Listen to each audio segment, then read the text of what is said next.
ඔබත් මමත් වෙනුවෙන් දීර්ඝ සසරේ මහා කල්ප අසංඛය ගණන් අපගේ ශාස්ත්‍රඥ වහන්සේ දුක් විඳලා තියෙනවා. ඔබත් මමත් වෙනුවෙන් අමා නිවන මතු කරන්න අපගේ ශාස්ත්‍රඥ වහන්සේ ඇවිදලා තියෙනවා.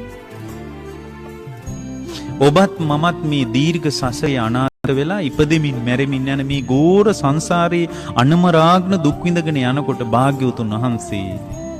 පින්වත්නි මනෝපර නිදාන වශයෙන් මහා කල්ප අසංඛ්‍ය 9 වාත්පර නිදාන වශයෙන් මහා කල්ප අසංඛ්‍ය 7ක් එතනින් පස්සේ පාරමී ධර්මයන් පුරාගෙන මහා කල්ප අසංඛ්‍ය 4කුත් කල්ප ලක්ෂයක් ඔබත් මාත් වෙනුවෙන් සසර කොච්චර ඇවිද්දද එච්චර එපා පින්වත්නි අභිසම්බුද්ධත්වයේ පිණිස දුර්ගේශ්වරී වලට ගිහින් භාග්‍යවතුන් වහන්සේ කඳුපන්ති අතර